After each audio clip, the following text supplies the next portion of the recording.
du coup, nous, on va monter ça à main nue et on va redescendre ça tout à l'heure. L'entrée de la grotte, elle est là-haut. Et on va redescendre et il fera nuit. Donc ça va être assez rigolo avec les frontales. Mais en vrai, ça va, ça a l'air assez... Il y a pas mal de prix, ça va être cool. Ça va être l'aventure. Parce que là, on rentre dans la grotte, il va être à peu près 16h et donc quand on sortira, il fera littéralement nuit. Bon, la nuit est en train de tomber, on attend qu'un groupe termine de sortir de la grotte. Et on va rentrer, mais la nuit commence à tomber, donc de toute façon, à partir de là, vous allez pas pouvoir voir grand-chose, je crois. Je vais essayer de vous laisser sur des images de la grotte si j'arrive à filmer un petit peu l'intérieur, mais voilà.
Salut! Bon, je vous fais un retour post-spéléologie parce que je pense que c'est important que je fasse un retour par rapport à ça.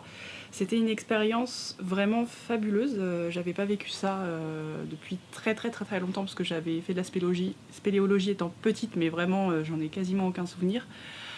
C'était exceptionnel, vraiment. J'ai vécu un moment un peu hors du temps complètement puisqu'on est dans le noir complet, à la découverte des mondes souterrains, chose que je n'avais jamais faite. C'est une nature du coup qui est très peu... il y a très peu de traces humaines au final puisqu'il y a des explorateurs qui y vont, mais ça reste très peu de gens comparé à la nature qu'on a autour de nous. Donc c'est une nature qui est extrêmement préservée et qui est complètement différente de la nature au-dessus, puisque là il n'y a pas de lumière du soleil, donc en fait c'est une terre qui est complètement différente. Il n'y a pas d'insectes, par exemple à l'intérieur de la grotte il n'y a aucun insecte, sauf à l'entrée de la grotte. Vous avez vu, je vous ai montré les toiles d'araignées, il y a quelques araignées, mais après les insectes ne s'aventurent pas à l'intérieur. Donc c'est un lieu qui est différent, qui est vivant, mais vivant différemment. Il vit à travers la terre, à travers l'eau, à travers ce genre de choses, et voilà, c'était vraiment super.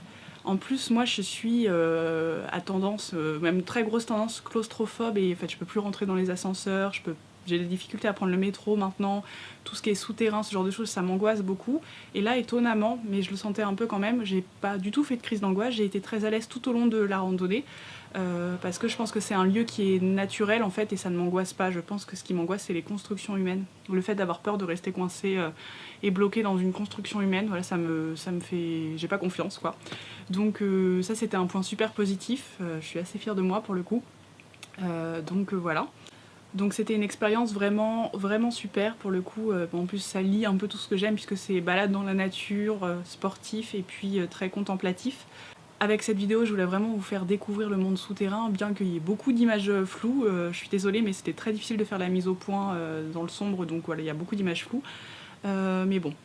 Et je tiens vraiment à préciser que moi j'ai fait cette exploration avec 2 personnes qui connaissaient très bien la grotte et qui sont habituées à la spéléologie. Ils sont aussi géologues, donc ils connaissent très bien la pierre et ils connaissent très bien cet environnement-là.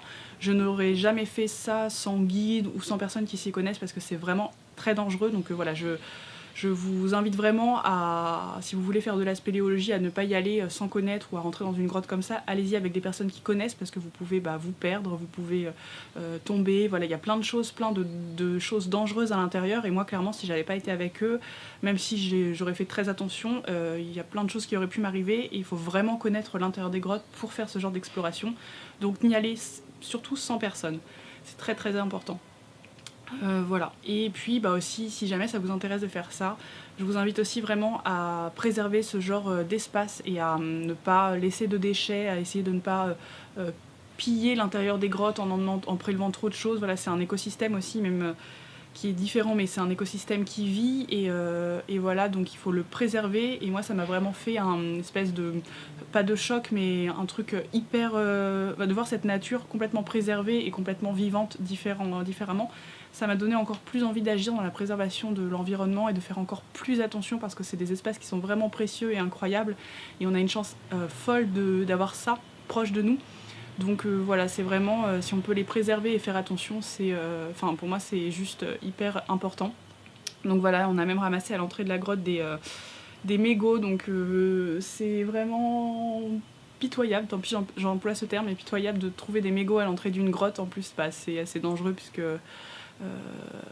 les mégots mal éteints ça peut prendre feu, enfin voilà, il y a plein de choses, donc voilà, je vous invite vraiment à faire attention et puis à préserver ce genre d'espace et tous les autres espaces naturels bien évidemment. Voilà, j'espère que ce petit vlog vous aura plu, je vous dis à très très vite dans une prochaine vidéo et puis je vous souhaite une très belle journée, un beau week-end et je vous remercie d'avoir regardé cette vidéo. À la prochaine. On est sorti. Oui, on est en vie.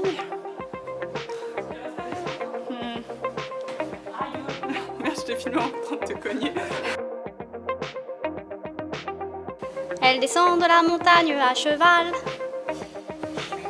Elle descend de la montagne à cheval.